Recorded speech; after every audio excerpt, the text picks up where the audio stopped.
Okay, we're going to continue our review for the Unit 3 lecture exam by talking about what fossils are.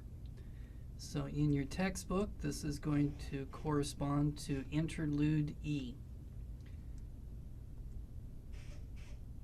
Okay, so you should know the definition of what a fossil is. Fossils are the remains, or they could be the traces, of ancient living organisms that were buried with the material from which a sedimentary rock, sometimes igneous tuff, formed. So mainly you're going to find fossils in sedimentary rocks. However, what can happen is as ash falls, it can bury stuff, and then that can become a fossil as well. So how do fossils form? They are going, the main thing is they need to be covered up.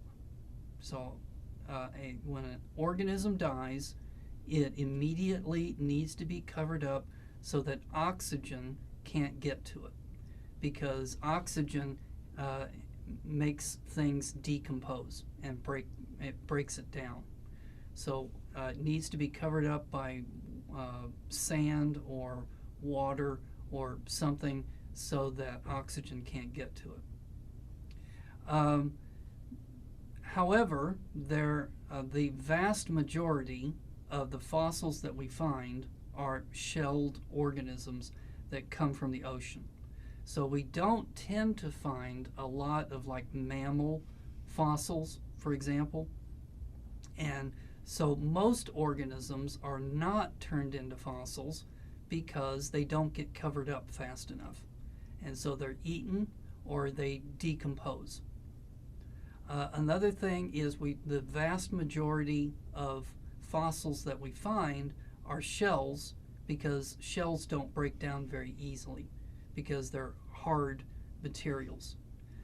Soft parts, so things like skin and intestines and stuff like that, we just don't find that fossilized because it tends to break down very quickly. So how are fossils categorized? So one is the actual organism itself. Sometimes it's not the organism, but it's the holes that it leaves. So the tracks or the burrows that it makes as it's moving through the ground. So in this case, it would be like a worm. As it moves through the ground, it makes a tunnel, and then that tunnel can be fossilized. Okay, coprolite. So you should know that. So that is going to be fossilized dinosaur poop. So it's the actual poop itself that has been, minerals have gotten into it and has hardened it up. Gastroliths are going to be stones that used to be in the crop of the reptile, and then as those stones ground against each other, they would break down the plant material. Tree rings, varves, are going to be layer after layer of sediment that is deposited on the bottom of a lake, for example. A pseudo-fossil, it's not a real fossil. It looks like a fossil, but all it is it's mineral deposits. So in that picture there, it kind of looks like that is a plant fossil, but that's just the way that the crystals in the mineral grew that makes it look like it's a fossil. So how are fossils then preserved? So sometimes you actually find the unaltered organism. So for example, this is a real bone of a mammal that was found. So it hasn't been altered in any way. That's the original bone. It's just missing all the flesh on top of it.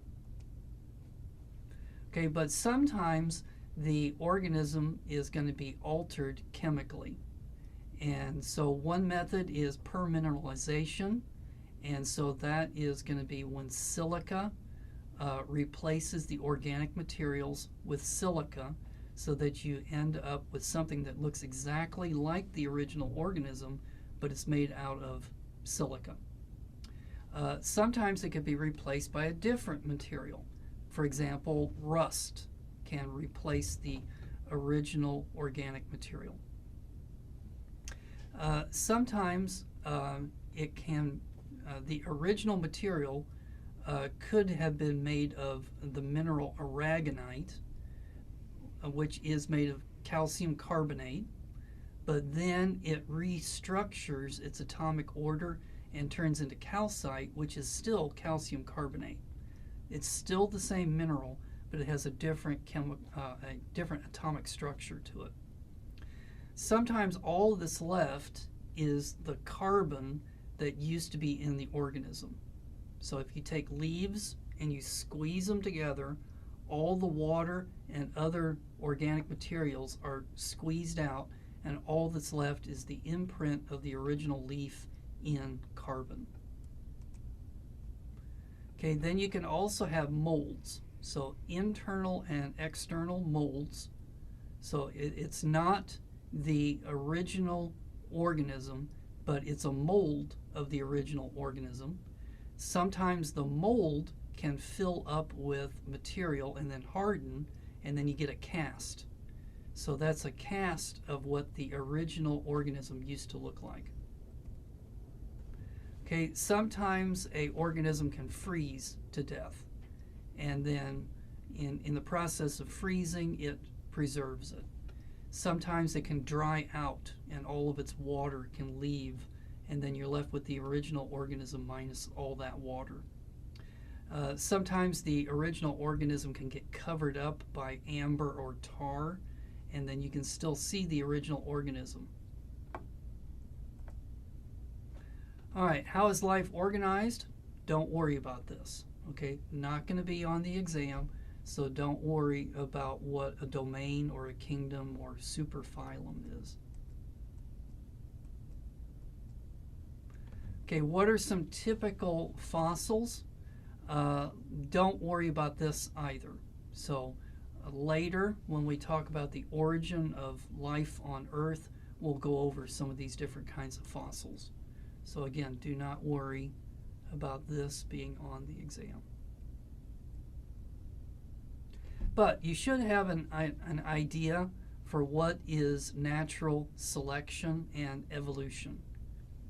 So first, in the cells of an organism, mutations can occur. So the instructions that tells the organism how to operate is found in its DNA. And DNA is going to be long chains of nucleic acids.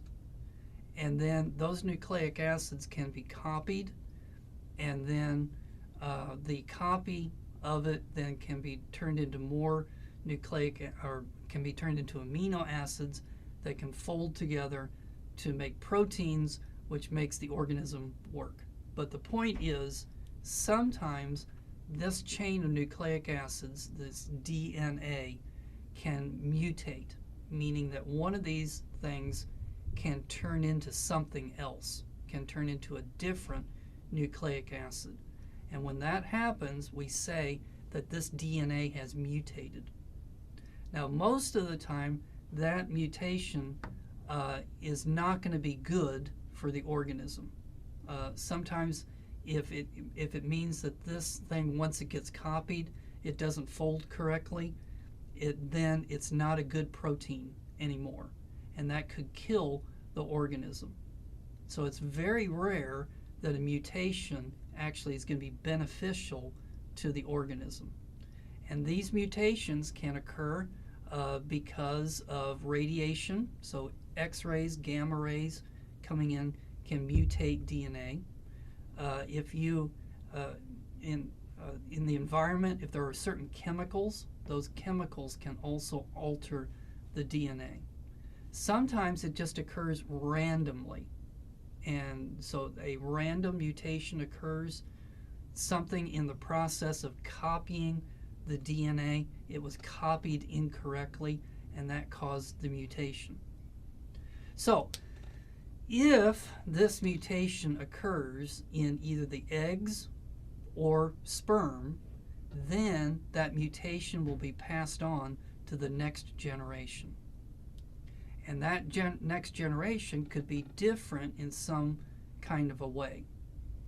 Well, if that change to that organism is beneficial, so let's say that it gives you a longer neck, so that if you're a giraffe, then your neck would be longer so you could reach the food up here better than somebody with a short neck. So then that would mean that you would get more food and you might live longer to procreate and to pass on those genes to the next generation. Now, what about if you mutated your neck and you got an extra long neck? So maybe if you're a giraffe, instead of having a neck that's 10 feet long, let's say it's 20 feet long. Well, that's not going to be good either, because it's going to take a lot of energy to keep your neck up here instead of drooping over.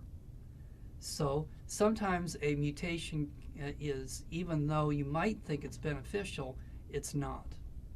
So if that mutation is beneficial enough that the organism lives long enough to be able to pass on that mutation, then its offspring will have that benefit. And so given enough time, we think that this is what drives evolution and why organisms change. All right, so our next lesson, we are going to talk about how do we know that the Earth is so very old.